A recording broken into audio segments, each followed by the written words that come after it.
Assalamualaikum warahmatullahi wabarakatuh. Pada kesempatan kali ini kita akan membahas tentang peningkatan kualitas diri, terutama di bidang pendidikan. Guru dan tenaga kependidikan adalah tulang punggung sistem pendidikan.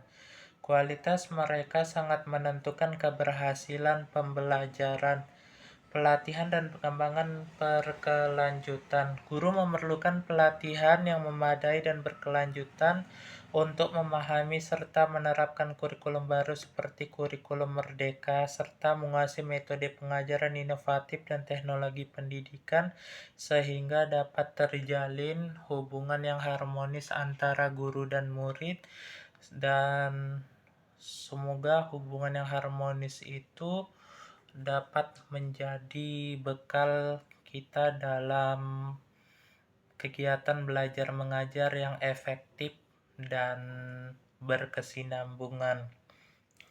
Kesejahteraan guru. Peningkatan kesejahteraan dan penghargaan terhadap profesi guru dapat menarik lebih banyak talenta berkualitas dan memotivasi mereka untuk memberikan yang terbaik bagi dirinya, bagi keluarganya, bagi lingkungannya, bagi agamanya, dan bagi bangsanya, sehingga terjalin rasa semangat untuk berinovasi secara terus-menerus dan belajar sepanjang hidupnya, sehingga dia dapat menjadi manusia yang mempunyai kecerdasan intelektual yang cukup dan teladan bagi masyarakatnya, dan juga mempunyai kekuatan untuk menahan dirinya dari segala bentuk keburukan dan kemaksiatan dalam menjalani hidup.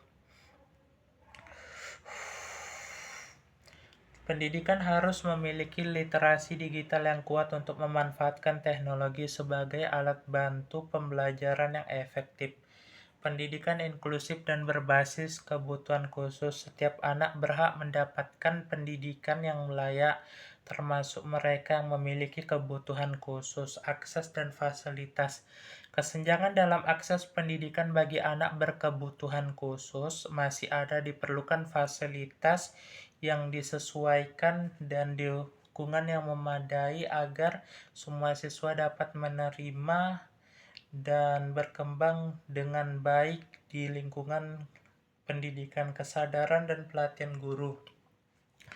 Peningkatan kesadaran masyarakat dan guru tentang pendidikan inklusif serta pelatihan khusus bagi guru untuk mengajar siswa dengan beragam kebutuhannya masing-masing dan keinginannya masing-masing, sehingga dapat terjalin saling pengertian dan harapan yang sama dalam upaya untuk memajukan pendidikan kita di masa depan yang berproses dari hari ke hari, dilihat sangat baik dan membahagiakan.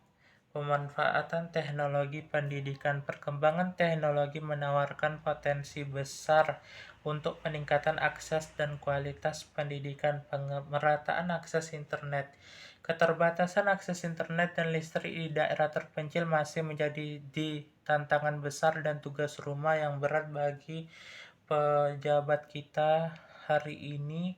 Dan untuk kedepannya, infrastruktur digital perlu diperkuat agar semua siswa dapat mengakses pembelajaran daring dan sumber daya digital yang dapat dimanfaatkan untuk kebutuhan kita sehari-hari, supaya dapat terjalin semangat untuk lebih giat lagi meningkatkan kualitas diri kita dari hari ke hari, sehingga dapat terjadi manusia yang mempunyai korelasi yang positif dengan kebutuhan dan tantangan zaman, di mana terjadi masalah yang begitu rumit dalam sistem pendidikan kita yang saat ini sedang dikembangkan. Integrasi teknologi yang efektif dalam pembelajaran seperti penggunaan platform e-learning, video edukasi, dan simulasi virtual dapat membuat materi lebih menarik dan mudah dipahami. Peningkatan angka partisipan pendidikan tinggi. Angka partisipan kasar pendidikan tinggi di Indonesia masih di bawah rata-rata global dan negara tetangga.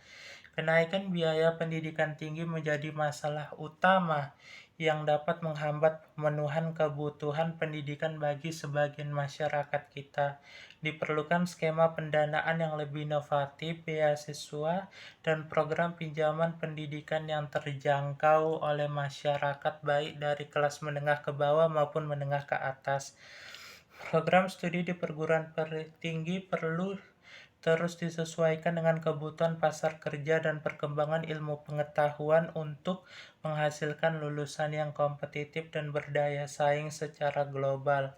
Arah kebijakan pendidikan Indonesia saat ini, seperti yang tercantum dalam Peta Jalan Pendidikan Indonesia 2025 menunjukkan komitmen untuk mengatasi kebutuhan ini. Fokusnya antara lain pada percepatan wajib belajar 13 tahun, pemerataan akses pendidikan tinggi berkualitas dan pengembangan STEM, peningkatan kualitas pengajaran, pemenuhan layanan pendidikan keagamaan, peningkatan produktivitas dan daya saing lulusan, serta penguatan sistem dan tata kelola pendidikan.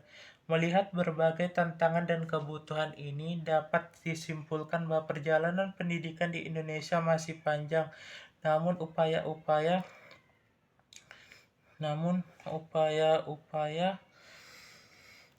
berkelanjutan dan kolaborasi dari semua pihak, pemerintah, pendidik, orang tua, masyarakat, dan industri akan menjadi kunci untuk mencapai sistem pendidikan yang berkualitas dan merata bagi seluruh anak bangsa. Demikianlah hasil penelitian yang dapat saya sampaikan. Lebih dan kurang saya mohon maaf kepada Allah. Saya mohon ampun. Assalamualaikum warahmatullahi wabarakatuh.